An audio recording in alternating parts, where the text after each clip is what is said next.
બે વિડીયો મેં જોયા કે એમાં તમને જે વિડીયોની અંદર જે કલાકાર છે ફરીદાબેન મીર એ સ્ટેજ ઉપર ગાય છે અને એક જગ્યાએ તમે માતાજી તમારા ખોળીએ રમે છે, મા મોગલ તમારા ખોળીએ રમે છે, બધા આશીર્વાદ લે છે, બરાબર. તો ઘણા એક બે વિડીયોની અંદર છે. તો તમે જે પેલા મનસુખ જોડે વાતચીત કરતા હતા કે અંધશ્રદ્ધા અને શ્રદ્ધા, તો બાપુ અમને સમજાતું નથી કે આમાં અંધશ્રદ્ધા શું અને શ્રદ્ધા શું, બરાબર.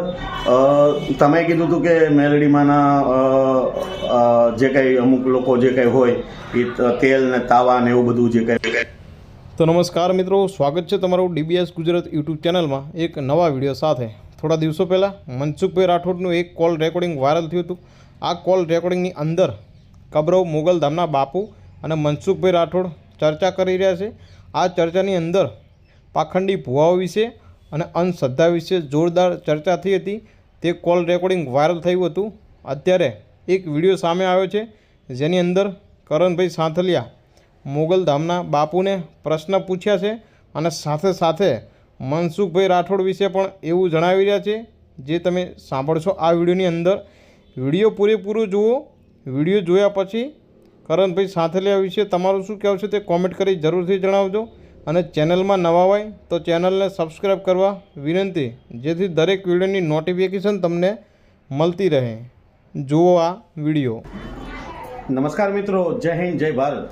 મિત્રો, હું કરણ સાંથલિયા અને જણાવવું છે કે હમણાં આપણે 2 દિવસ પહેલાં આપણે કબરાવના જે બાપુ જે છે એ અને પેલા મનસુખભાઈ રામોદવાળો એ એકબીજા ટેલિફોનિક ચર્ચા કરે છે અને બાપુ એમાં એવું કહે છે કે બહુ સરસ કામ કરો છો, તમે બહુ સારું કામ કરો છો અંધશ્રદ્ધા મટાવવા માટે. તો જો કે બાપુ જે કાંઈ એમને સમર્થન આપતા હોય એમને કોઈ વાંધો નથી, બરાબર, અને એમને કોઈ પ્રકારની જલન થતી નથી. પણ બાપુ, મારો જે પ્રશ્ન જે છે એ તમારી સાથે જોડાયેલો છે અને આ જે ભુવા ભરાડી જે છે એના વિશે જે તમે વાત કરો છો, બરાબર. તો અમે તો જે ધર્મ જે છે, સત્ય છે, માતાજી જે છે એના માટે, સત્ય માટે લડતા હોય છે અને અમને કોઈ સપોર્ટ કે સમર્થન કોઈ પણ ભુવા કે કોઈ પણ સંત આપતા નથી, કારણ કે અમે ધર્મ અને સત્ય માટે લડીએ છીએ. છતાં અમને જે કંઈ જે સમર્થન છે એ આખા ગુજરાતના ઓડિયન્સ પબ્લિક જ આપે છે. પણ અત્યાર સુધીમાં કોઈ અમને સમર્થન આપ્યું નથી કે તમે જે ભગવાન માટે કે દેવી દેવતાઓ માટે, જે સંતો મહંતો માટે જે તમારી જે ફાઇટ છે સત્યની, એ બહુ સારું કામ કરો છો, બરાબર. પણ વાત એ નથી અમને કોઈની સમર્થન કદાચને મળે કે ના મળે, પણ ઉપર બેઠેલો અમારો ભગવાન જે છે, મા મેલડી જે છે, ઘણી બધી દેવી દેવતાઓ છે, એના હાથ અમારા ઉપર ઓલરેડી છે અને એમનો અમને આશીર્વાદ મળે છે અને મોટામાં મોટું સમર્થન અમને ત્યાંથી મળે છે. અને એટલા માટે અમે સત્ય માટે કાયદાકીય રીતે ભાષામાં, તર્ક ભાષામાં અમે વાત કરતા હોય છે. તો બાપુ, તમે જે એમાં તેલની ને એવી બધી વાત કરીને તમે જે વસ્તુ કરો છો 100% તમે એમને સમર્થન આપો છો, કંઈ વાંધો નથી, તમને કોઈ જાતનો પ્રોબ્લેમ પણ નથી, બરાબર. પણ બાપુ, મેં હમણાં 2 દિવસ પહેલાં આપણે જીવ વેદના કરીને એક ચેનલ છે ફેસબુક ઉપર, એમાં તમારા 2 વિડીયો મેં જોયા કે એમાં તમને જે વિડીયોની અંદર જે કલાકાર છે ફરીદાબેન મીર એ સ્ટેજ ઉપર ગાય છે અને એક જગ્યાએ તમે માતાજી તમારા ખોળીએ રમે છે, મા મોગલ તમારા ખોળીએ રમે છે, બધા આશીર્વાદ લે છે, બરાબર. તો ઘણા એક બે વિડીયોની અંદર છે. તો તમે જે પેલા મનસુખ જોડે વાતચીત કરતા હતા કે અંધશ્રદ્ધા અને શ્રદ્ધા, તો બાપુ અમને સમજાતું નથી કે આમાં અંધશ્રદ્ધા શું અને શ્રદ્ધા શું, બરાબર. તમે કીધું હતું કે મેલડીમાંના જે કંઈ અમુક લોકો જે કંઈ હોય એ તેલ ને તાવા ને એવું બધું જે કંઈ હોય. તો જુઓ, આમાં કેવું છે, માતાજી જે કંઈ હોય એના અમુક રીત રિવાજો અલગ અલગ હોય છે, બરાબર. એના બેસણા પણ અલગ અલગ હોય છે.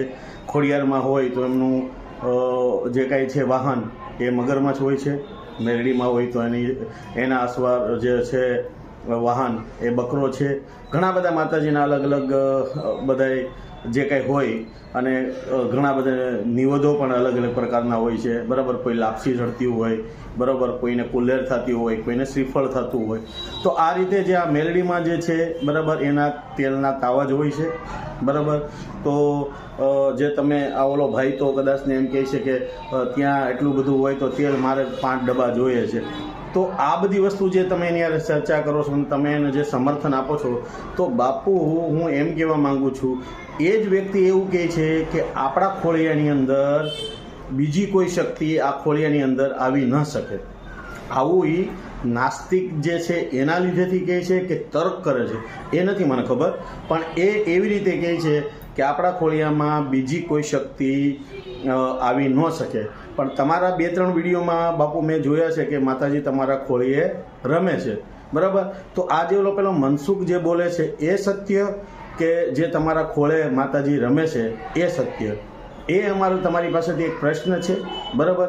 આ વિડીયો જે બનાવું છું એ કોઈ જાતનો વિરોધ માટે નથી બનાવતો, બરાબર. એક તર્ક કર્યું છે મેં કે અમે કન્ફ્યુઝ થઈ જઈએ છીએ કે અમારે જવું ક્યાં, અમારે કઈ સાઈડમાં શું કરવું. કારણ કે તમારા જેવો જ્યારે સંતો અને ભક્તો અને મહંતો જે બાપુ હોય એ ક્યારેક ક્યારેક આવી રીતે વાત કરતા હોય. અને રહી વાત માળવાળી મેલડીની, તો એ જે જગ્યા છે એ સત્ય છે, એ ભુવાજી છે એ સત્ય છે, બરાબર. કારણ કે ત્યાં ગરીબ લાચાર મા બાપ વગર ભાઈ વગર મા બાપ વગરની દીકરીઓને આશીર્વાદ મળે છે. રોકડ રકમ પણ સતુ ભુવાજી એને અર્પણ કરે છે, કારણ કે આ સેવાનું કામ કરે છે, બરાબર. તો આ જે જગ્યાની અંદર જે આવી બધી સેવા કાર્ય વસ્તુ થાય છે, બરાબર, ત્યાં કોઈ અંધશ્રદ્ધા તો છે નહીં, બરાબર. તો જે જગ્યા જે છે, બરાબર, એ શ્રદ્ધાની જગ્યા છે, અમે માનીએ છીએ. ત્યાં કોઈ એવી વસ્તુ તો ગલત થતી નથી કે ત્યાં કોઈ તોડ પાણી કે કોઈ પૈસા તો લેતા નથી. અમુકના પૈસા જે જગ્યાઓમાં આપે છે, બરાબર, એક સારું કાર્ય કરે છે. તો એના માટે અમે જે લડત લડીએ છીએ, જે કંઈ કરીએ છીએ, તો એ વસ્તુ માટે જ કરીએ છીએ. કારણ કે અમે આપી શકતા નથી, પણ ત્યાં મળે છે ગરીબો લાચારો જેને મા બાપ વગરની દીકરીઓને ત્યાં બાપુ સતુ ભુવા આપે છે. તો એ સત્યની જે જગ્યા છે, સાચા ભુવા છે, બરાબર. વાત એ નથી કરતો, વાત એ કરું છું કે આ ભાઈ એવું કહે છે કે આ એક શરીરની અંદર બીજી કોઈ શક્તિ કે બીજું મતલબ આ જીવની અંદર બીજો કોઈ જીવ પ્રવેશ કરી શકે નહીં. તો આ જે વાત કરે છે આ ભાઈ, એ કેટલી સાચી છે? અને હાલ તમારા 2-3 વિડીયોની અંદર તમે તો એક બાપુ છો, મહંત છો, ભગવાનની જેવી રીતે અમે બધા માનીએ છીએ, બરાબર. તમારા 1-2 વિડીયો જે છે એમાં તમારા ખોળે સાક્ષાત માં મોગલ રમે છે. તો જે માતાજી જે તમારા ખોળે રમે છે એ સત્ય કે આ ભાઈ જે બોલે છે એ સત્ય? જરા એ અમને તમારી પાસેથી જાણવું હતું. કારણ કે હવે અમારે કંઈક આગળ વધવા માટે કંઈક તો વસ્તુ કરવી પડશે ને. કારણ કે તમારા જેવા સંતોના આશીર્વાદ અમને મળે તો અમે કંઈક આગળ વધી શકશું. તો બાપુ આ જ પ્રશ્ન હતો, બરાબર. આનો પ્રશ્નનો જો તમારા પાસેથી અમને જવાબ મળી જાય તો અમારા અહોભાગ. અને આ જે વિડીયો જે છે એ કોઈ વિરોધ કે એના માટે નથી બનાવ્યો, એક સત્ય માટે બનાવ્યો છે અને એક તર્ક કર્યું છે આની અંદર, બાકી આનું કાંઈ નથી. મનસુખ જે છે એ કોઈ અમારો વ્યક્તિગત કોઈ વિરોધી નથી, એ કોઈ દુશ્મન નથી, આપણે એને કોઈ દી જોયો નથી, બરાબર. એ સોશિયલ મીડિયામાં વિડીયો બનાવતો હોય છે અને અમે એના રેકોર્ડિંગને ક્યારેક સાંભળતા હોય છે અને એની અંદર એવા શબ્દોનો ઉપયોગ પણ થાય છે કે આપણી આસ્થાને ઠેંચ પહોંચતી હોય છે. તો બસ આ જ હતું, આનાથી વિશેષ કંઈ નથી. મિત્રો, જય માતાજી, જય હિન્દ, જય ભારત, જય મા મેલડી. તો મિત્રો, તમે આ વિડીયો પૂરેપૂરો જોયો તેના માટે તમારો ખૂબ ખૂબ આભાર. પણ હવે તમારું શું કહેવું છે તે કોમેન્ટ કરી જરૂરથી જણાવજો. અને વિડીયોને લાઇક કરવું ભૂલતા નહીં ને જો ચેનલમાં નવા હોય તો ચેનલને સબસ્ક્રાઈબ કરવું પણ ભૂલતા નહીં.